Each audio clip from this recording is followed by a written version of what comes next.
Calma, antes de começar o vídeo eu quero te deixar um recado. Você sabia que Rodrigo Tudor é um pré-candidato a deputado federal pelo estado de Minas Gerais? Pois é, esse canal aqui apoia o trabalho do Rodrigo Tudor, não é de hoje, e agora vamos estar com ele em mais essa caminhada aí, que é da sua pré-candidatura. No momento certo ele vai aparecer aqui com a gente e vai falar. Você vai escanear o QR Code que está aparecendo aí na tela e você vai direto para esse Instagram aqui, ó, que é o Instagram da pré-campanha do Rodrigo Tudor, beleza? Rodrigo Tudor, pré-candidato a deputado federal pelo estado de Minas Gerais. Esse canal aqui apoia o trabalho do Rodrigo Tudor. Calma aí, antes de começar esse vídeo eu preciso te trazer um baita de um recado. Em parceria com o Carlinhos Vidente, nós estamos fazendo aqui no canal uma limpeza espiritual de aberturas de caminho que o Carlinhos Vidente vai fazer. E além do mais, as pessoas que entrarem para essa limpeza ganham uma consulta totalmente grátis com o Carlinhos Vidente. Então você vai estar comprando uma limpeza espiritual para qualquer área da sua vida, em troca você vai ainda estar ganhando de bônus uma consulta com o Carlinhos Vidente. Clica aí no link da descrição, me chama lá no WhatsApp que eu te explico as formas de pagamento, tá bom? E são somente 50 vagas, e as vagas estão lotando rápido demais. Então corre aí, clica no link da descrição que lá você vai fazer o pagamento, vai mandar ali o seu pedido para essa limpeza e também eu estarei passando o seu contato para a equipe do Carlinhos para eles agendarem a consulta com você. Vagas limitadas, dá para parcelar no cartão também. Corre aí, clica e eu te vejo no WhatsApp. Gente, isso é uma barbaridade,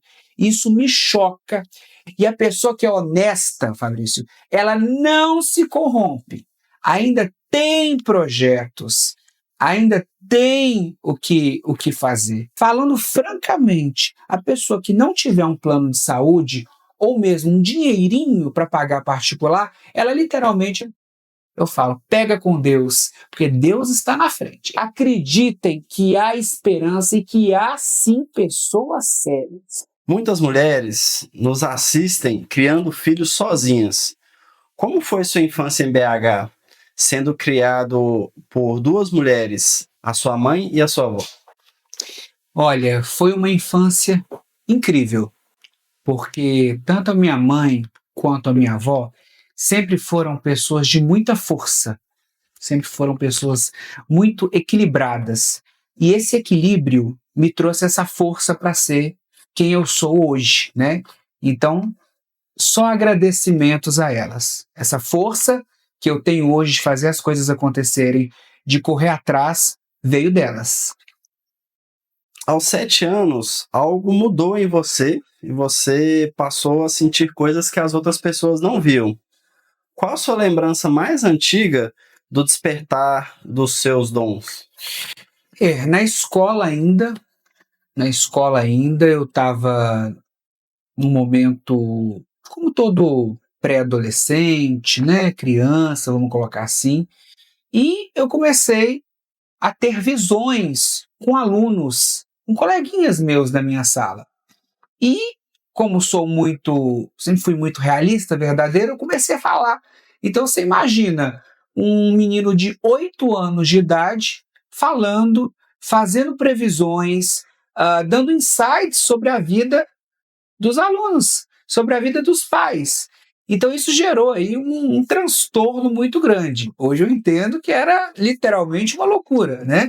Mas isso aí foi essa abertura da minha sensitividade, a abertura da minha mediunidade, que foi um momento bastante conflituoso, que a partir do momento que você começa a revelar, a falar fatos de pessoas que você nunca viu na vida, ouviu muito pouco, e as pessoas, os meninos chegavam em casa e contavam, né, para os familiares, olha, meu aluno falou isso, e dava certo. Aí se criou aí uma coisa, uma notoriedade que eu não queria nessa idade, né, de jeito nenhum.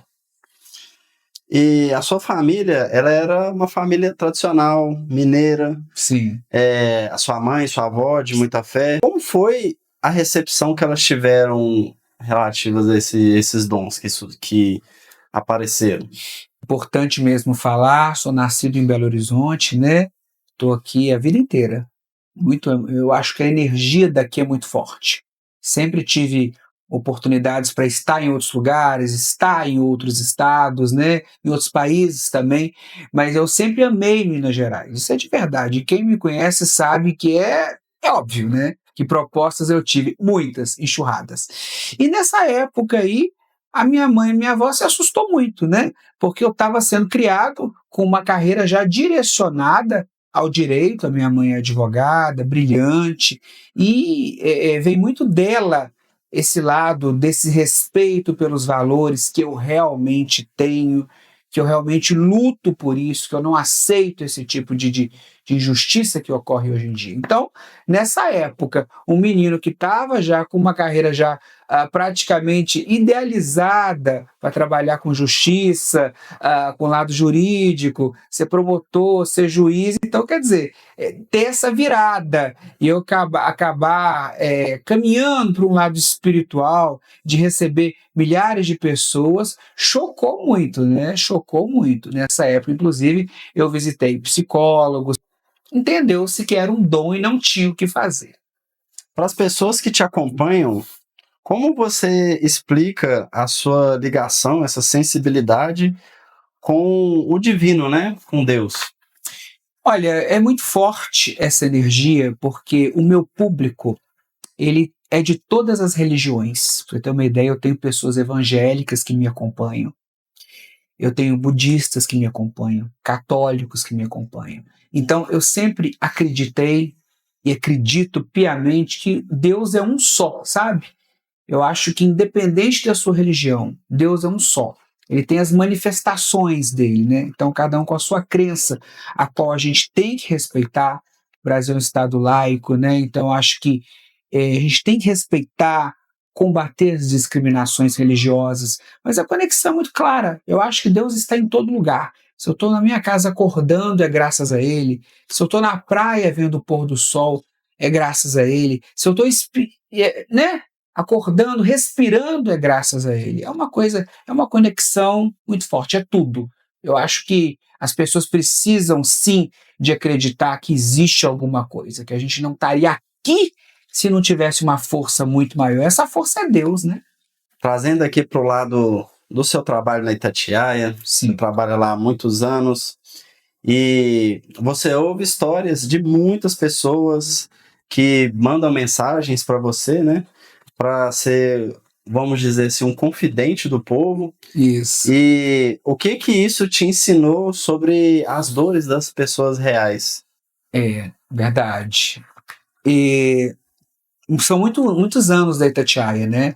Eu trabalhei lá muitos anos à tarde, depois agora eu fui para o programa da manhã, e o meu público me acompanhou. E também o público da televisão. E sempre assim, né? E essa parte de ser um confidente, e as pessoas têm essa facilidade de falar comigo, em primeiro lugar, a discrição, o respeito e a credibilidade são número 1 no meu trabalho. Então, se a pessoa me conta, confidencia alguma coisa a mim, isso está comigo. E ponto. Não existe, né, esse tipo de informação ser passada para um terceiro, para um segundo, enfim. Jamais. É confidencialidade absoluta e total. Por isso que eu tenho essa confiança. E vivendo isso diariamente, a gente vê as dores das pessoas. É um dos polos que me trouxe a ser atualmente um pré-candidato, a querer entrar na política. Porque eu vejo enxurradas de problemas, sabe, Fabrício? Muitos problemas. Problemas de ordem pessoal, problemas de saúde, e problemas que muitos são insolúveis, mas para muitos tem como fazer, tem como ajudar. Então eu me sinto assim honrado com o carinho das pessoas, não só na Itatiaia, mas assim, às vezes a pessoa pergunta, mas você nunca recebeu críticas? Recebo, mas não é dessa forma. Em todos os lugares que eu vou, as pessoas me param para me abraçar, para tirar uma dúvida, para confidencializar algo a mim, para pedir uma opinião. Então é um comportamento totalmente diferente. Do shopping, às escolas, ao aeroporto, é sempre muito carinhoso. E o que eu entendi é que as pessoas precisam dessa força, de alguém para poder falar, para desabafar. Não que eu seja o dono da verdade, não é isso. Mas as pessoas precisam de desabafar. E além de desabafar, eu falo, mesmo que eu não dê conta de resolver aquela questão, eu falo, pega com Deus, porque Deus está na frente. Ele me capacitou e vai capacitar cada um de vocês para resolver seus devidos problemas, né? No ano passado, você viveu problemas de saúde, viveu um momento de vulnerabilidade. Sim. O que aconteceu e algo transformou em você a partir dessa experiência? Olha, quando eu tive essa questão de saúde, eu fiquei muito pensativo, tá? Porque a gente que trabalha o dia inteiro, cuida das pessoas, a gente não tem nem tempo para cuidar da gente mesmo, né? Então a verdade é essa. Então me vi numa questão de saúde um pouco delicada, né? Fui extremamente bem tratado pelas pessoas às quais eu fui, porque tinha um plano de saúde, né?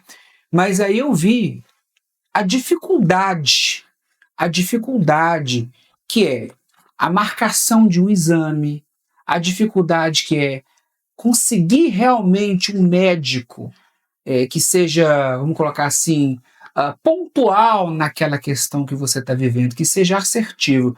Que até isso a gente tem que ter um pouco de sorte para descobrir um profissional que seja assertivo para resolver o seu problema, senão não resolve. Então, fiz vários exames e tá aí a chave da questão. O porquê que eu fiquei pensando? Falei, gente, eu fiz tanto exame, eu passei por tantos médicos, eu comprei tantas medicações, e aí chegou a acender uma luz, coisa que eu já pensava, que eu já tinha ideias.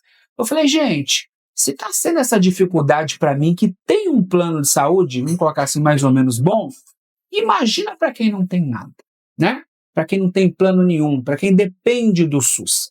A gente sabe que o SUS tem médicos formidáveis, mas demora.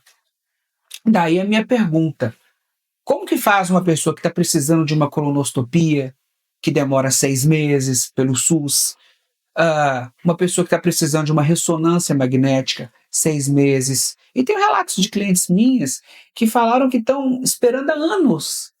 Tem gente que espera 1 ano, 2 anos.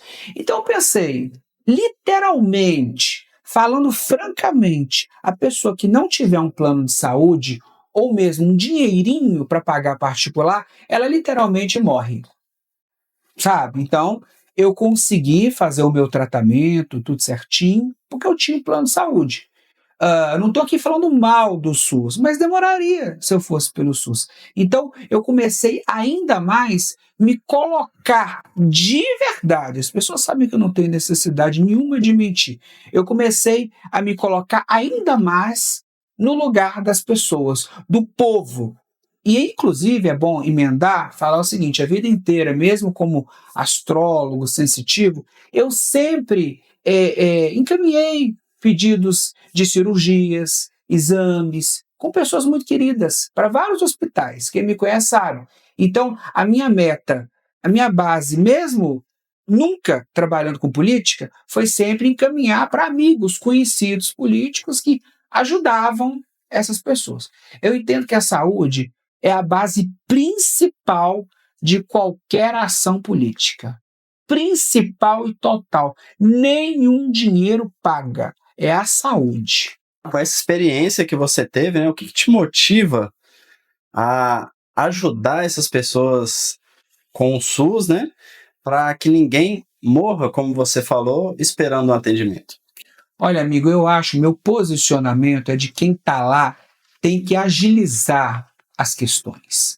Porque eu falo, tá? Lembrando que isso não é campanha, eu falo que eu tive lá. O público sabe que eu atendo pessoas de Brasília há muitos anos. Atendo, como atendo qualquer um, eu atendo. E eu sei que dá para fazer se eles quiserem. Dá para agilizar, dá para fazer uma série de movimentos focados na área da saúde. A gente paga tantos impostos, né? Tem tanta verba aí que pode ser destinada a coisas decentes, né? A hospitais, é tanta coisa que pode ser feita. O meu posicionamento é que não fazem porque não querem. Isso eu como cidadão. Eu penso que assim, se quiser, faz. Enfrentar essa doença, na sua visão, foi um empurrão espiritual que faltava para você perceber a situação das pessoas e que você poderia ajudar mais? Totalmente.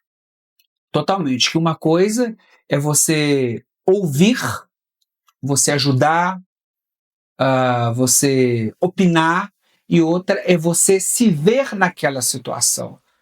Tipo, alô, tem horário para tal exame? Tem horário para ultrassonografia? Tem horário para ressonância magnética? Tem sim, mas tem para 3 meses. Não pode. Não é uma coisa É uma coisa surreal. Volto a falar, a saúde é prioridade. Sem ela, a gente não faz nada. Bom, isso nos levou à sua pré-candidatura a deputado federal. Sim.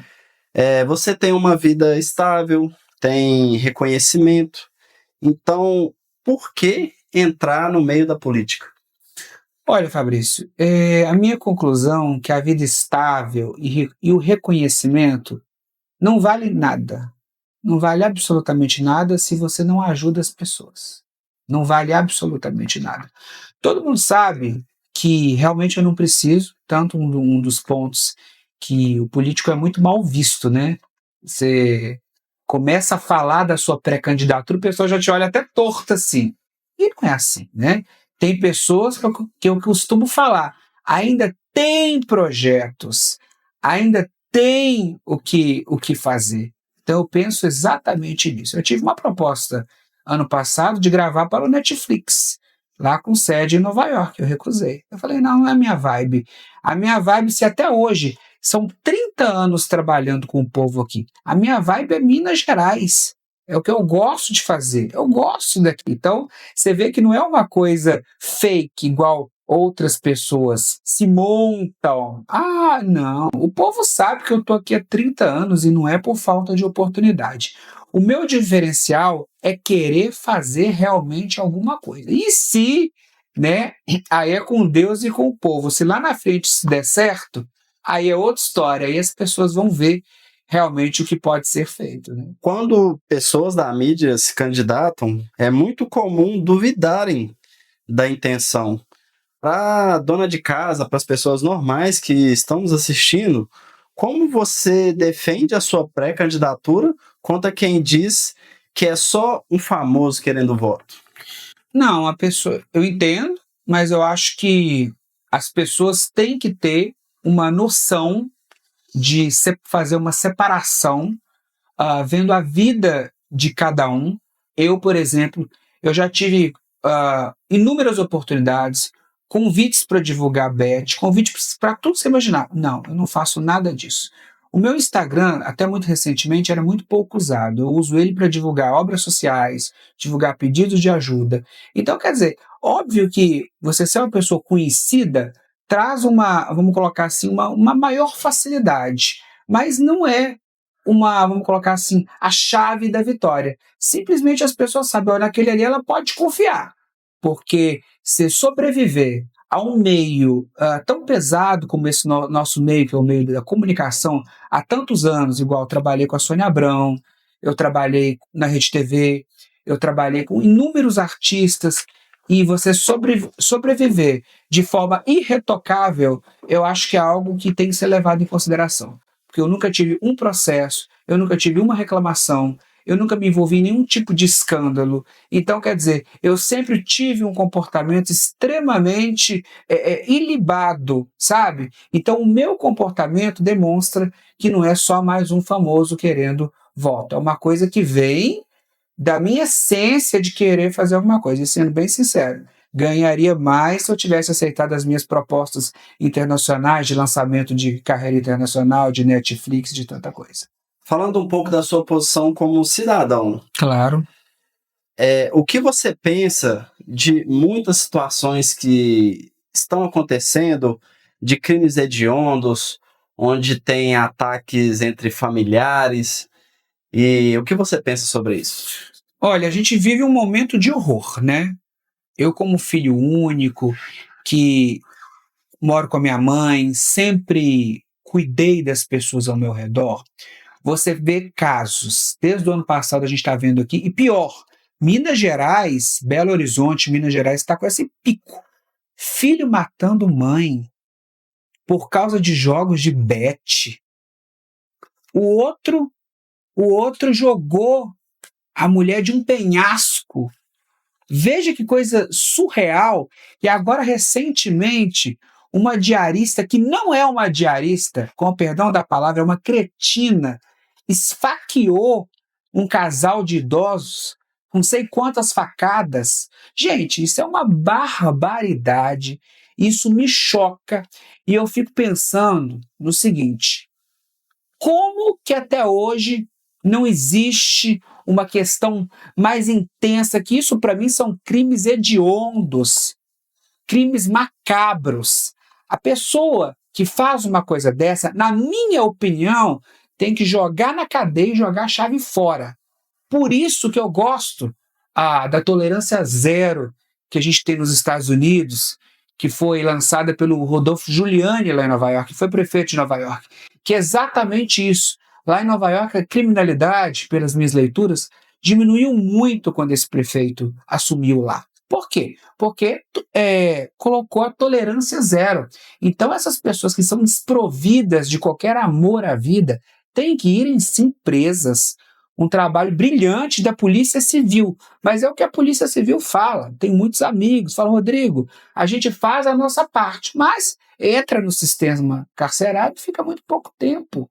Então, o que eu acho é que esses crimes bárbaros, desculpa, não tem perdão. Não tem perdão para o filho que mata a mãe, não tem perdão para o outro que joga a mulher do penhasco, não tem perdão você esfaquear uma pessoa. Isso são bichos, nem bichos, são coisas que têm que assim, ser extirpadas da sociedade. E sabendo que você ajuda muitas mulheres, atende muitas mulheres, o que você pensa sobre a violência contra a mulher e esse momento que a gente tem vivendo? Sim, um momento muito difícil. Eu recebo muitas clientes que me contam muita coisa, né?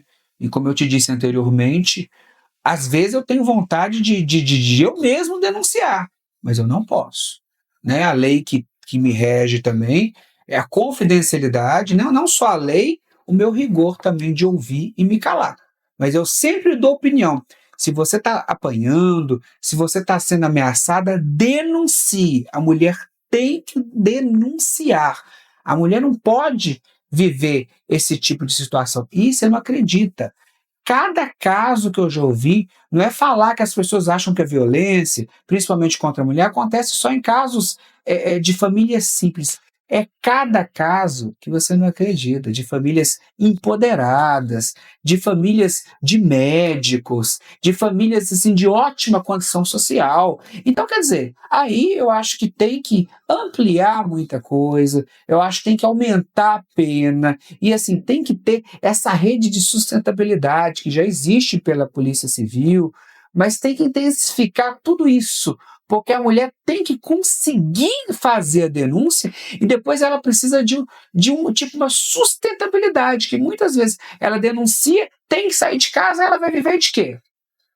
Então precisa de melhorar muita coisa. Denúncia em primeiro lugar. Então, se você, mulher, independente de qualquer coisa, está nos vendo, passando por isso, denuncie, denuncie e denuncie. Depois vê o que faz. Bom, muitos políticos fazem campanha, assumem, depois somem. Sim. Você, como pré-candidato, qual é o compromisso inegociável que você faz com as pessoas que seria importante para o seu primeiro mandato? Primeiro, jamais sumir da população. É vergonhoso, eu vejo aí pessoas, que eu já inclusive atendi, que estão aí no poder, que trocam o número de celular. Isso aí é um lixo, é uma vergonha, porque para qualquer um que ganha, se você ganhou é porque alguém te deu, né, o seu voto de confiança. Então isso é inegociável, né? Eu acho que assim, e as pessoas já me conhecem, eu estou há 30 anos no mesmo lugar, e não é agora que eu sumiria, né, num cenário aí futuro. Eu acho que isso é inegociável para qualquer político. Segundo, combate à corrupção, porque eu acho que assim,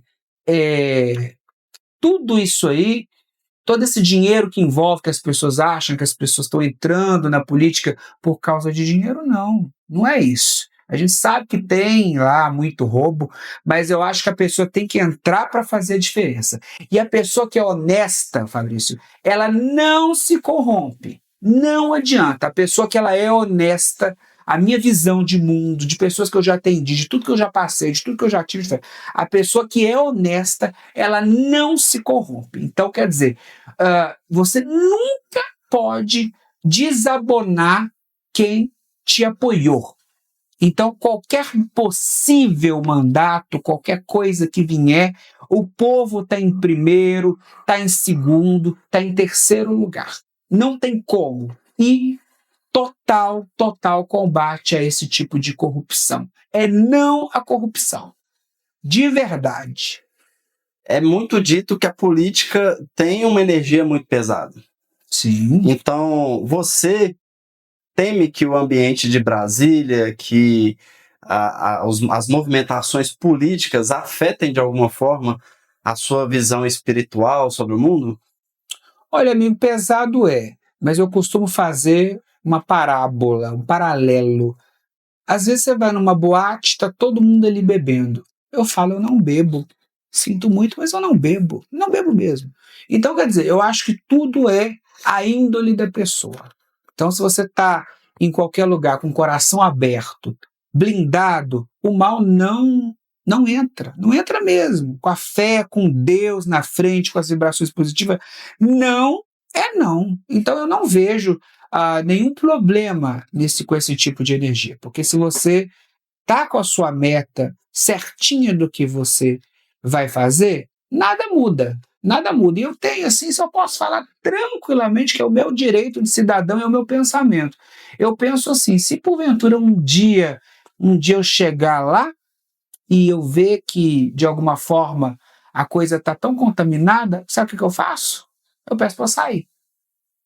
Porque você tem que ter uma meta. Ou você cumpre ou você não cumpre. E eu quero cumprir, né? Para encerrar, imagine que quem nos assiste agora está com boletos atrasados, está com a vida difícil, está cansado, às vezes está sentindo dores em função desse cansaço. Que mensagem você, Rodrigo, como pré-candidato, né, deixa para essas pessoas? Eu falo o seguinte, o momento da vida da gente, às vezes a gente está num momento ruim, às vezes a gente está num bom momento, mas tudo muda. Se você está numa fase negativa, acredite que isso vai melhorar. Mantenha a sua fé e o seu pensamento positivo em alta. Se a fase está positiva, que ela melhore ainda mais. Mas tudo na vida da gente são momentos, então a gente tem que aproveitar todos eles. Então, se você está numa fase ruim, acredite que vai melhorar, se pegue a Deus, se pegue às forças superiores, porque tudo passa. Tudo passa. E eu, como pré-candidato aí a deputado federal por Minas Gerais, também faço uma dica a vocês nesse finalzinho. Cobrem, chequem, pesquisem, né? Graças a Deus hoje a gente tem internet aí, então tá tudo muito fácil para você pesquisar o seu candidato, o seu pré-candidato, portal da transparência. Veja o que o seu candidato fez, veja se ele não só ficou dando barraco na frente das câmeras ou se ele fez alguma coisa efetiva para vocês. Eu acho isso extremamente importante. Acreditem que há esperança e que há sim pessoas sérias. Há pessoas que querem fazer a mudança e que têm valores inegociáveis, tá? O meu muito obrigado pelo espaço e fiquem com Deus. E aí, gostou do vídeo? Então já chega naquele like, que isso mostra para o YouTube que você gostou e faz com que o YouTube mostre para cada vez mais pessoas. Inscreva-se no canal se você é novo por aqui, compartilhe esse vídeo nas redes sociais, ative o sininho das notificações para não perder nenhum vídeo que nós lançarmos aqui no canal. Um abraço e até a próxima.